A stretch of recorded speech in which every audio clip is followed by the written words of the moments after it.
All right. Well, Alex. Cha-ching. Cha-ching. In celebration of your visit out here, cheers. Cheers. Our first podcast together. In person. Yeah, that's true. Yeah, normally always 3,000 miles apart. So, yeah. Yeah. Thanks for having me. Yeah, of course. Thanks for coming out here to help out with the newborn and do a sprint on some of our business endeavors. And it's funny because remember when we were playing with the titles for what the podcast was going to be called? We were originally going to be like from sea to shining sea. I was just about to say, yeah.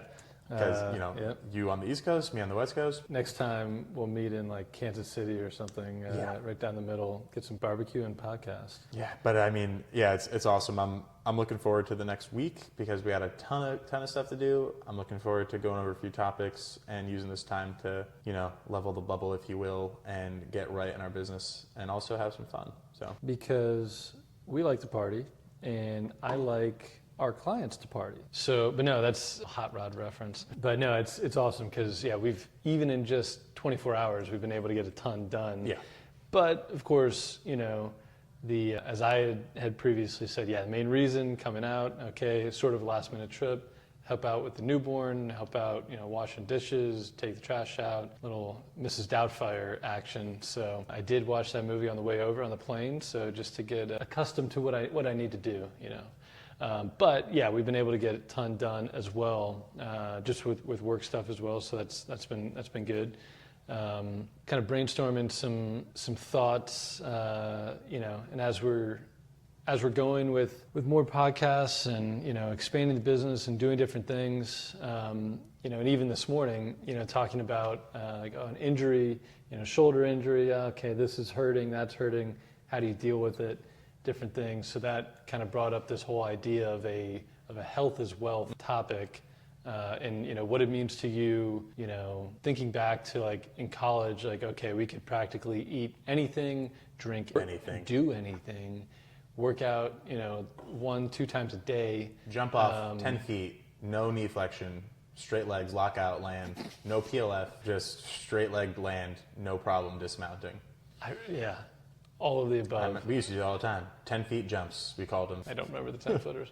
I do remember jumping off a bridge into water. That's a little fun run. That was a fun run. That was more of a 30-footer. That was alarming. But anyway. Oh, the old at Norfolk where you run up, the bridge. Oh no, I only did that once, but I do remember that quite well. But I'd still be interested in another little bridge jump. But either way, we can do one here, but. Not many people walk away from the Coronado Bridge jump. Yeah. So anyway, as we're going, talking about health is wealth, came up with a few thoughts of what health is wealth means to you, and everyone has their different ideas of personal opinions on diet, and how much do you need to do this? What is the perfect thing? Yeah. There's no perfect answer. Everyone's different. So what are your thoughts on kind of what it means to you? A lot of the stuff I do on my whole brand, if you will, I'm trying to build out is focuses around freedom. And to me, freedom is the freedom to do things. And the things I want to do is be around my family, and I'm forecasting on the future and hang out with my grandkids and be able to play games with my grandkids and play volleyball, pool volleyball with my grandkids. Mm-hmm. That's freedom. Yeah. And that has been a massive paradigm shift in how I view health, because health now is not just, I used to be go work out and lift as heavy as I can and, put miles on my body. But now it's no. Pretty much everything I do is geared around 65-year-old George being able to longevity. Sure. So to me, the health is wealth is take care of your body, because we're doing all these things, building this wealth, building out these businesses to have the freedom to do those things. Right. So if you sacrifice the body for that, long term, it's all for nothing. Yeah, we could crush and spend the next 10 years grinding and be multimillionaires that have, whatever, let's get crazy, $100 million in net worth, but we're, in and out of the hospital. Heart attacks and stress and all that stuff. So it's no, to me, I think, do what you're doing.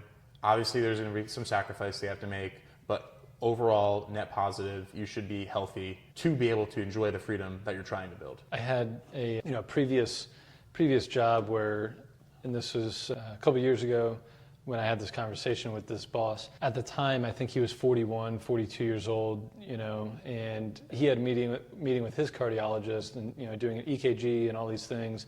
And his cardiologist was saying, hey, your body is really stressed. you have a lot of things going on with your business and personal life. You need to find a way to reduce your stress. Otherwise, you're at 42 years old, you will have some serious problems, and and his kids are like 10, 12 years old at the time, right? So it's not like he's not even thinking about, maybe he is thinking about it, but he's thinking about like, hey, I want to like enjoy my life with my own kids, not even grandkids, in that thought. But, and I remember thinking, I was like, oh man, he's 10 years older than me, something like that. So he's having this conversation. He does have money. He's got a lot more money, more problems, whatever. Sure.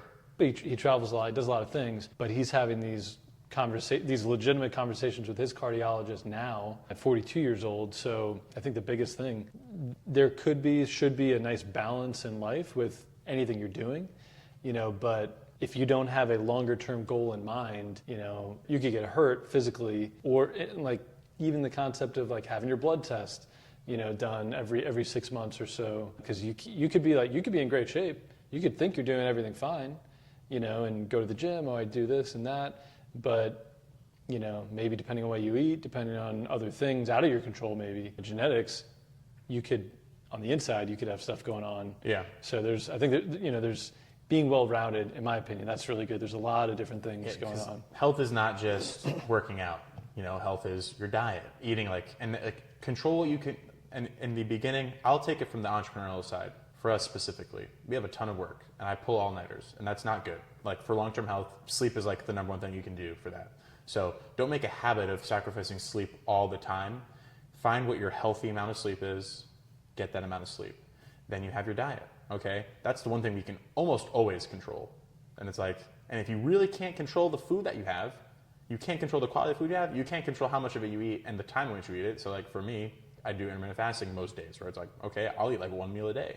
And even if it's semi-unhealthy, whatever, I'm only eating one meal a day and working out and it balances out. But it's like, you got to control what you can control when you can. The final pillar of that would be fitness. And it's like, okay, you can't find 45 minutes in the day to do some kind of workout. Like that's bullshit. Like yes, you can. Yeah, definitely. And I think one thing that, to go even a step further is, without getting too much in depth, continuing that well-roundedness is like a mental health piece as well, like finding some time, to just reflect and, it doesn't need to be super spiritual, but physically fit, eating well, spending time with family, read a book. Yeah, read a book, just decompress, play a game of chess. I personally love doing Sudoku, it doesn't even need to be like the super difficult, puzzles, but just even the easy ones, okay, doing a few puzzles, it's like, that's something that I like doing. So I find that's relaxing for me. I like playing chess. I love chess. I love games in general. But the mental thing, which is like funny because people think like, oh, being an entrepreneur, owning your own business is so stressful. And it's like, well, guess what? Working a 9 to 5 that you don't like for 40 years is stressful. Owning and starting a business is stressful. Having ultimate responsibility for your entire life and the financial well-being of your family, stressful. Having no control of the ability for finances for your family is stressful.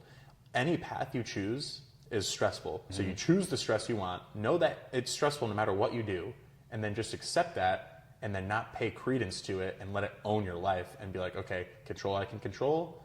If it happened in the past, I can't fix it. If it's in the future, I can't make it happen. I'm going to focus on the here and now. And why be like, this is easier said than done. Why be stressed about it? Because whatever's going to happen is going to happen. I can control and influence it. Like for me, I try to more focus on how I react to things and not the things. So I can control how I react to the external influences. Sure. Yeah. I can't control those influences. They're going to happen. Yeah. I once had in a former life, taking someone to jail, and this person, she was drunk, she was a number of things, but she was just bop, bop, bop, bop, bop, the whole way to jail, right? In the back seat. And I said, hey, you better calm down. You need to, when we walk in the doors of the jail, I'm not in charge there, they're in charge. So there's one thing that you can do, one thing that you can control, which is to shut up. Yeah.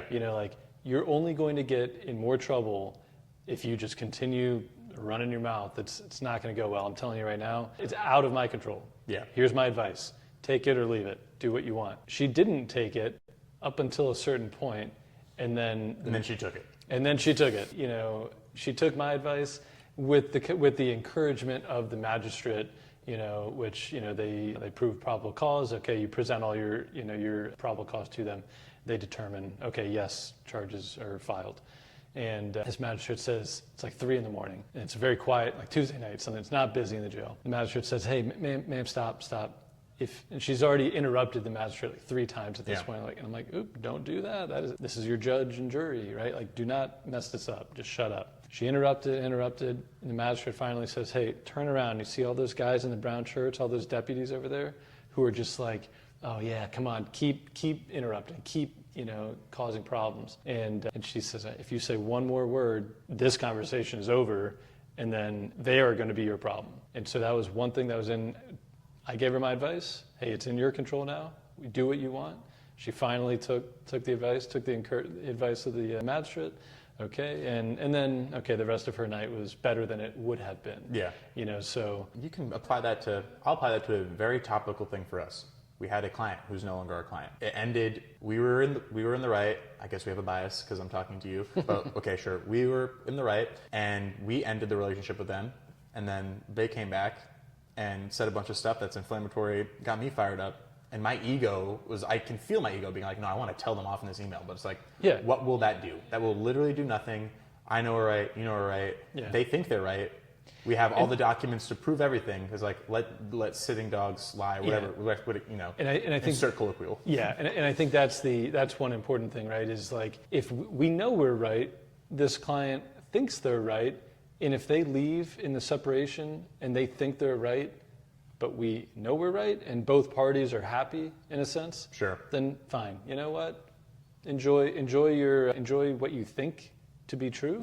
Enjoy your victory of nothing. Yeah. Whereas like for us, it's literally a pride thing. And it's like, no, pride for who? It's not like no one's seeing this. We're not getting blasted, but it's just like, for me, it's like you put the year of effort into something, and it crumbles, and you're just like, why did I waste hundreds of hours, thousands of dollars? Yeah. And it eats away. But it's like, you know what? Hey, guess what? It's already happened. We've made the decision to cut ties, so we already know what was lost. Let them walk off, telling us off on an email, and being like, all right, cool, thanks, bye. Yeah, and that's an example of like something that's like, in our control versus out of our control, right? So like the decision to separate, from this person, that was something that was in our control. We decided, hey, you know what? For a lot of reasons, we'll get into another time.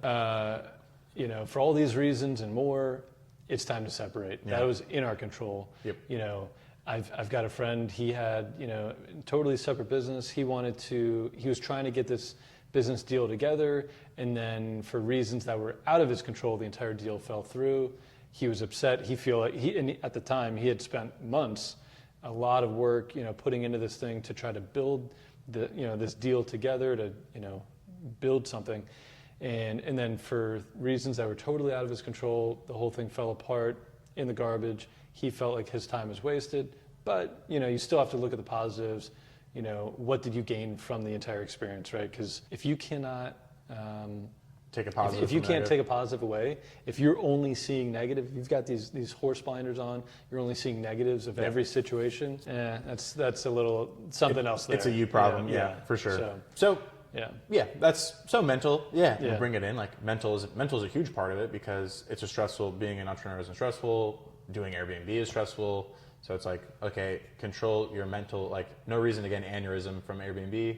No reason to binge on shitty food and booze heavily to deal with stress. Like we do what we do. We control what we control. Whether it be try and get as much sleep as we can when we can. Okay, that's something I know. Hey, short-term problem. Like I'm going to get a little less sleep than I'd like.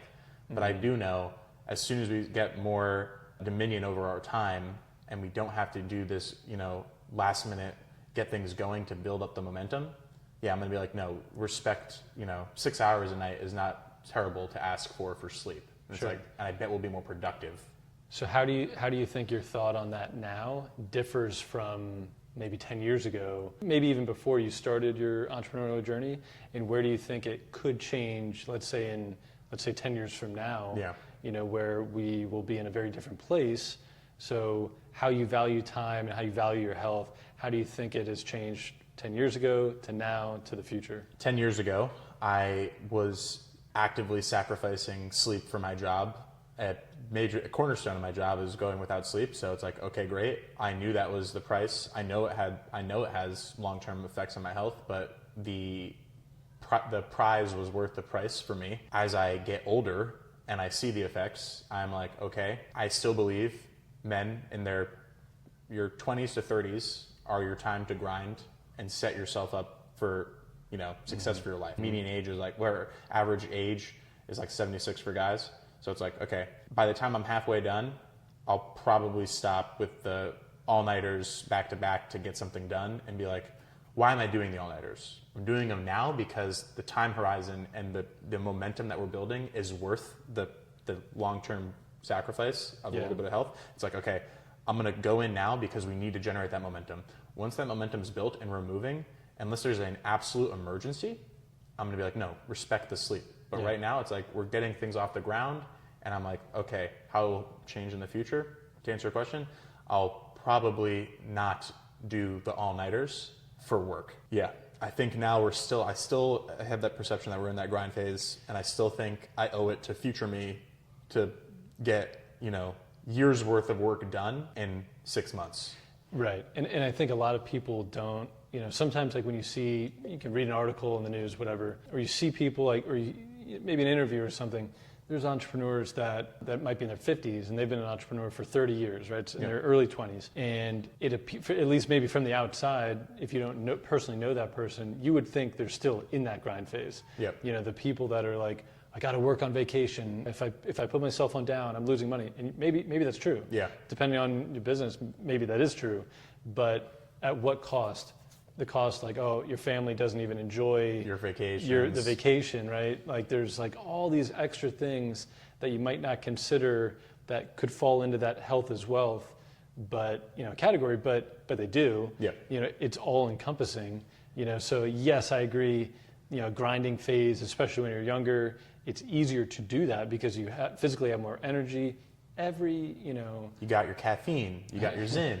You can get into that, but Sure. It's like, how long can you sustain that? Yeah. And then what is it for? Is it like you mentioned the guy like doing it? I'm losing time. Like I'm losing money. It's like I'm not doing this for money in the bank. I'm doing this for freedom. Right. And when I have that freedom, once you have freedom, you have freedom. You can't get more freedom. And so maybe that's what it's all about.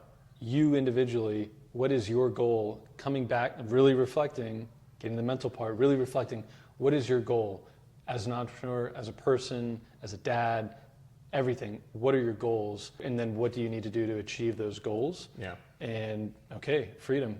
Get those shorts out. I'm wearing red, white, and blue American flag boxers. That's what he's referencing. Why can I see your boxer? So I'm wearing short shorts. That's how he knows. I'm wearing no shorts. Pantsless. So focusing on like really thinking, boiling it down. What are your goals? What do you need to do to get there? Everyone has different goals.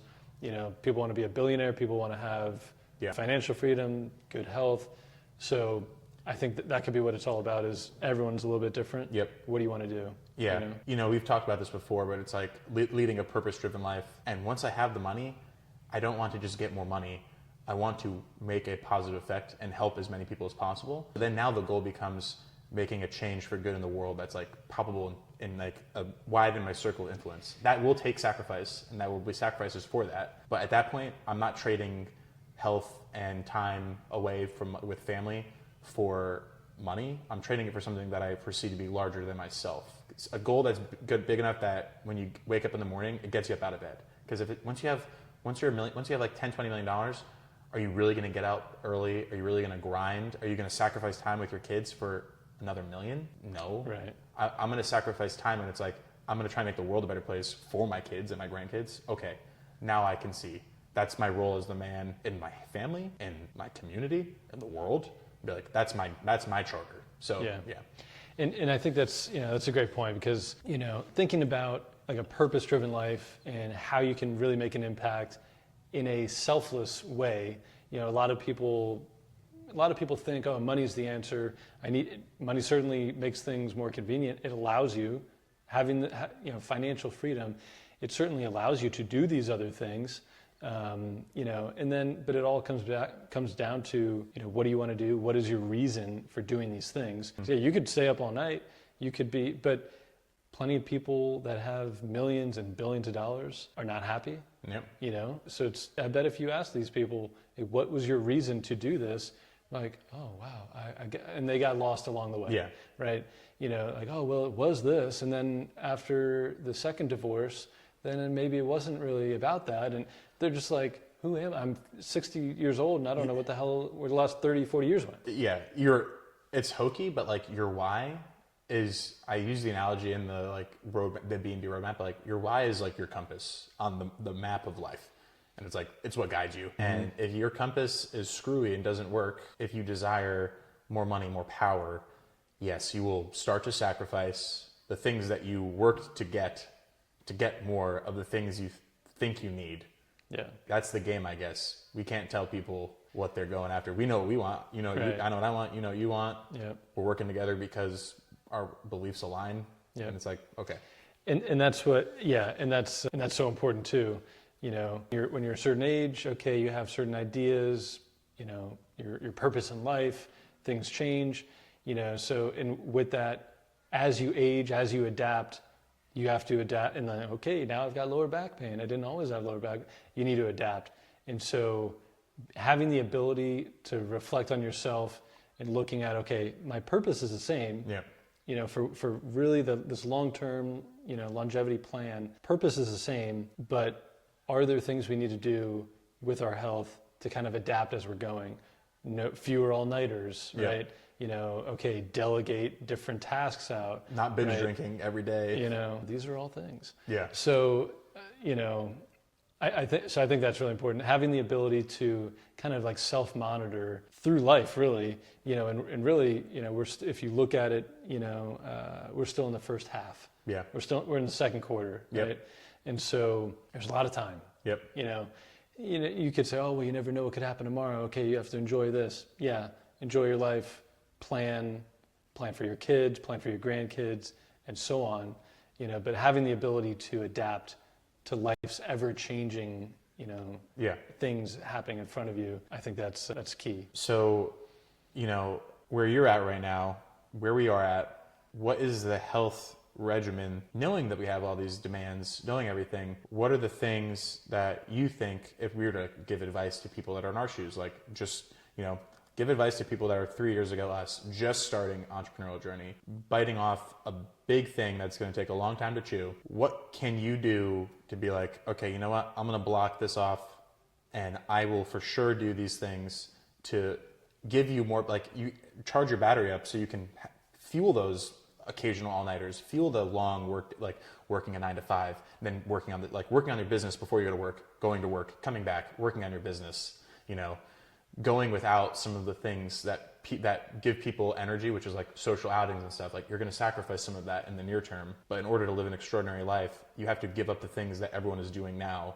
to do the things that they could never dream of doing in the future. What would your advice be to people that's like, okay, I'm just starting off in this journey. What are the things that, like, what are my bare minimum? Like, I just need to do this so I don't like lose the bubble and end up being like an emaciated, like pale weirdo in 4 years, or like a chronically obese person that is like gonna have a heart attack. So as it presents off. So I would say probably the first thing that comes to mind is having the right mindset. Sure. So focusing on, okay, you know what your goals are. Let's say it's a 3-year plan or 5-year plan. Okay. There's a lot to bite off. It's going to take a long time to chew. This is not a 2-month goal. This is a 60-month goal or 80-month goal. So finding the most important things, identifying, and you could still break it down. Okay, here's of a 5-year plan. This is what I want and need to accomplish in 12 months, 6 months, 3 months. So break it down a little bit. Identify the most important things as far as tasks for your business or whatever the plan is. Figure out what takes the most amount of time, try to analyze it to see, okay, regardless of whether you have a 9 to 5 and this is like a secondary thing that you're trying to boost up and get going, identify the most stressful things. What are kind of like a debt snowball? What are the easiest things? Are those things you could do yourself? Do you have the ability to maybe hire a virtual assistant to help with some of these things? Or is this something that you're going to be doing 100% by yourself? Having that conversation kind of with yourself, planning everything out, and then look at the amount of time required for these things, and then schedule out your day. Like you said earlier, oh, you don't have 45 minutes to work out a day? That's a lie. Yep. look at your phone. How much time do you spend on other unimportant things? Yeah. Okay, there's your 45 minutes. How much sleep do you get? And are you still in this grinding phase of life in your 20s and 30s? How much sleep do you get? Oh, you get 7.5 hours? That's interesting. Try 6.5. Yeah. Bam. There's your workout time. Oh, you don't have time? There's an extra work day a week right there. It's insane. So that's what I would say is identifying, kind of reviewing the whole plan, and take it into smaller size bites instead of, oh my God, a 5-year plan, a blank piece of paper. There's nothing here. I don't know where to start. Yeah. Break it down. Yeah. Give yourself 12-month goal. But, so you have different things you need to hit along the way. So it's like, okay, that's more reasonable. I can do that. Yeah. What's your goal for tomorrow? Write it down. It's all about mindset and discipline. And I think momentum is so huge because it's like building the good habits, right? Yeah. If you work out every day for like 90 days, it's wired into your brain. You're probably going to continue doing it. It's like a simple thing is like, let's say you're the world's most dedicated entrepreneur and you're like, I am literally spending every free moment on getting this business going. Okay. Surely there is a point in that day where you're just getting data in, where it's like, whether you're like researching something for what your business is. Let's just say you pick any business and you're like, all right, I'm going to watch a YouTube video that goes over how to do this thing better. Let's say you're doing sales. I'm going to watch this sales video just to learn a few tips and tricks. Watch that sales video on a bike. Just bike, bike for the hour while you're watching the video, or have some dumbbells at your office, or do push-ups every 10 minutes. Make your body do something. Especially for people who are working from home, or if you're doing sales or whatever it is, and you're primarily sitting at a desk, especially if you're at home, and people say, oh, I'm dehydrated, I don't drink enough water. Oh, okay. Here's an idea. Get one of those gallon-sized bottles, and it says, okay, by 10 a.m. you should be here. At 2 p.m. you should be here. At 6 p.m., so forth. Yeah. There's all sorts of things. But ultimately, what it comes back to is discipline. Yeah. Did you get out of your chair and do push-ups every hour? That's easy. It takes 10 seconds. Yeah. Right? How long does it take to drink water? Okay, there's all these things. People have that little miniature treadmill that you can get a standing desk. Yep. People will always come up with excuses for why they can't do things. Yep. So as long as you can have the focus to what are those excuses that people could make, and then focus on having the discipline to just do the things you need to do. You know what you need to do, so just do it. Exactly. Because and sometimes people just need people to kick them in the ass. But for diet's an easy one, right? Like, hey, guess what? The irony is when you're starting off on a journey, like we talked before, get your expenses down as low as possible. Well, guess what? That also lends to kind of a cleaner way to eat too, because you can just do very boring, healthy meals, like chicken, broccoli, rice. Like you could do chicken, broccoli, rice, get a meal, prep it out, do the whole thing, and you just eat your chicken, broccoli, rice, go, continue going. Yep. And it's like, guess what? You're now being healthier, you're being smarter with your money, you're not going out eating, you're hitting so many things, and it's just I hate to say it again, but control, you can control. We can control our diet, we can control when we eat, we can control the fact that we can move your body, even if it's going for a jog for 45 minutes and doing a let's say we can cover business on a easy light jog around the neighborhood. Be like, okay, hey, yeah, let's go over this. This is what we need to do this week. We can prep for our weekly meetings before the meeting on a run. Yeah, it's there's something right there. I remember back in February when we went to the conference in Nashville. I think we needed to each day we needed to be at the conference hall at 7:30 in the morning. Sure. We get there, we talk to people, and people are like, oh yeah, I had breakfast, did this and that, or I just woke up 45 minutes ago. Okay, kind of in a hurry. What'd you guys do this morning? Oh well, we woke up at 5 and went to the gym. We didn't stay out late last night. Yeah. We're working on the computer, getting a lot of stuff done. We woke up at 5, went to the hotel gym, hotel breakfast, did a little bit more work, planning stuff, taxi, we're here at 7:30. Yeah. Oh my God. Oh wow, that's crazy. What do you mean how did I do that? You know how to do it. Yeah, everyone knows how to do the thing. They know that's the thing. It's all just discipline. So just doing it. It's so simple, but it's whether that's diet, health, work, making the outbound calls, sending the messages, it's all, but so again, people will always make the excuses if they want to. It's whether you think you can do it or you can't do it, either way, you're right. Yeah. It's you can do it. You can put your phone down, we live in a wild world of distraction, like the generation that we grew up in, everyone has a phone, kids on the plane have an iPad in front of them. There's all sorts of distractions, but the people who want to work and do the work and put in the work and the hours while staying balanced, okay, there's a lot of different things. It's just about scheduling, it's about planning.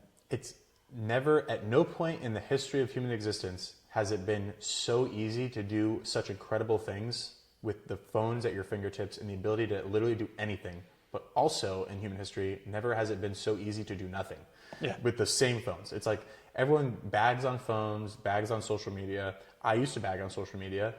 Phones aren't bad. Phones are a tool. It's how you use a tool. Social media actually isn't bad. It's a tool. It depends on how you use a tool. And even from the consumption of social media and putting out, like, I would have never, you asked me literally 6 months ago, would you think you're doing social media? I'd be like, no, I've never had a social media. But now it's like, hey, it's a tool to reach more people, to go back to like affecting the greater good.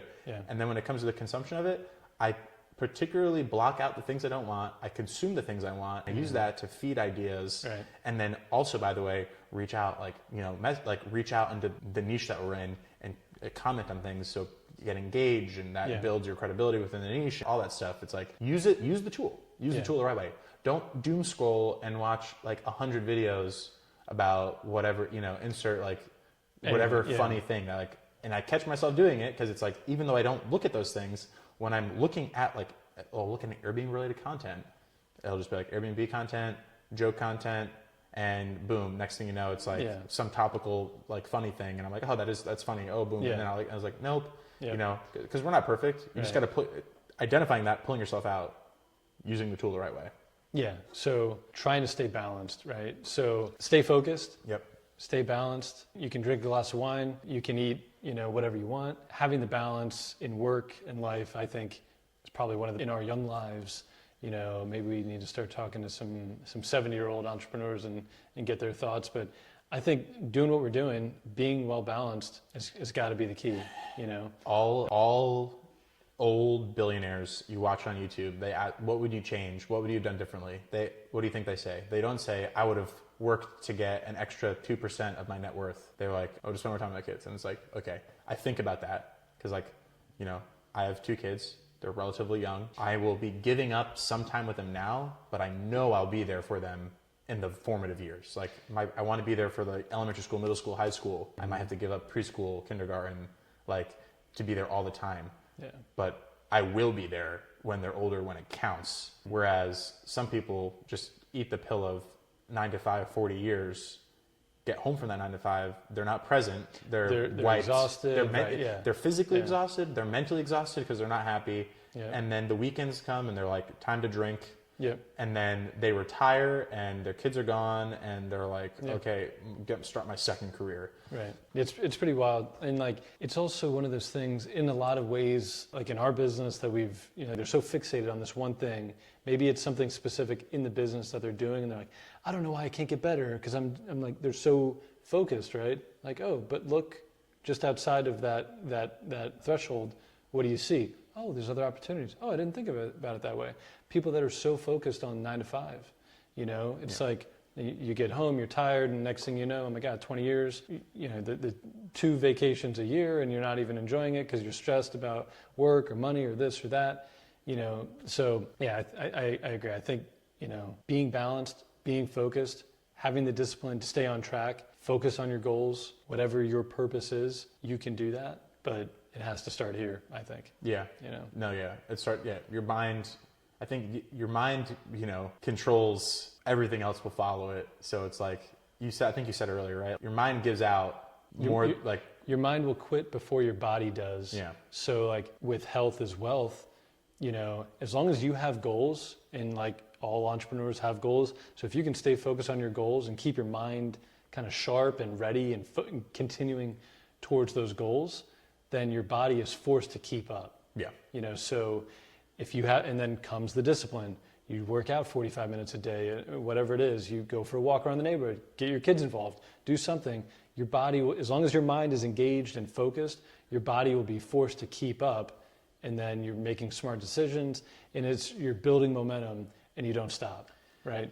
And so you're building momentum with good choices with health, with food and, you know, different things, and your body will be forced to keep up with your mind, I think. Yeah, it's funny. I'll use a good mind is like will give up sooner than your body. I was free diving. Right now, if you're like, how long can you hold your breath for? The average person will be like, say something like 30 seconds to 90 seconds, somewhere in there. Yeah. And I was like, I didn't have a particularly great breath hold, but I was okay.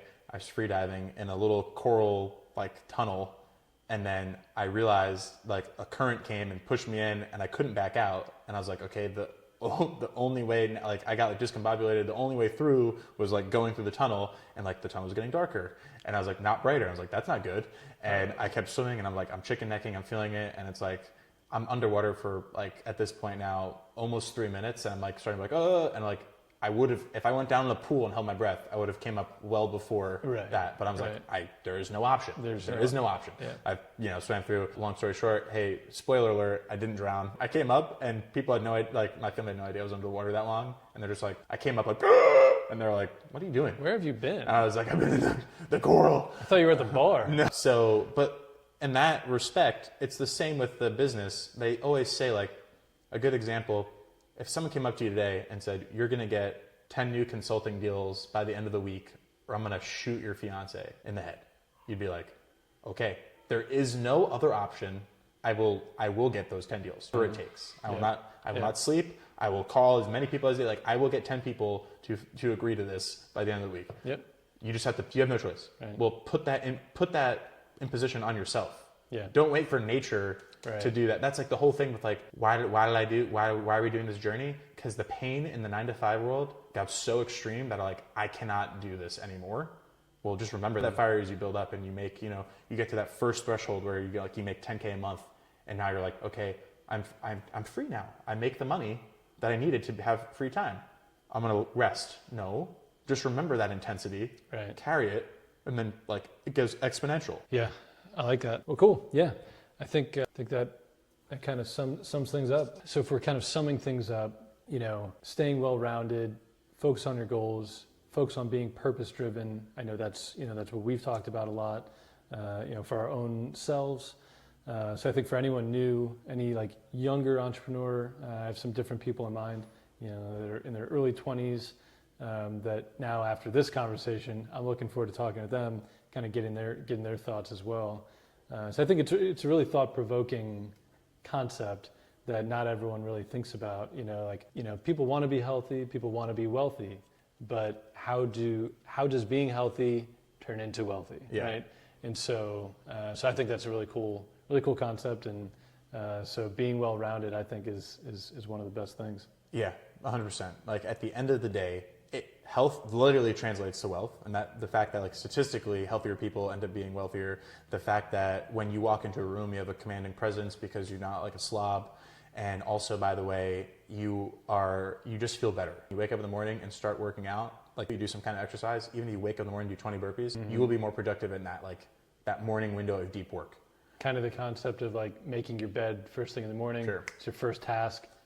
You're starting off successful, right? Yeah. And so it kind of sets the tone for the rest of the day. Breakfast. If you don't have the discipline to wake up on time and you snooze the alarm, and then now I don't have time to make breakfast, or I didn't prepare ahead of time. I'll just grab McDonald's or something. You could, but it's just then it's okay. It's going to go downhill quickly, right? It starts to spiral, and that's it spirals in the day and it spirals in the life. Yeah, and it all spirals. So it's next thing you know, you've had McDonald's 8 times this month. Yeah, so oh my God, how I don't understand. How have I gained the 12 pounds? Well, I'll tell you. Yeah, I'm stoked that you brought up this topic to go over. I'm looking forward to reading the blog post on it that you're going to do. To cap it off, we have a bunch of other stuff that we have to do today, but what's up next on the docket? Get a quick lift. Go work out. So on that, I think we're done here. Yeah. And we'll see you guys another time. All right.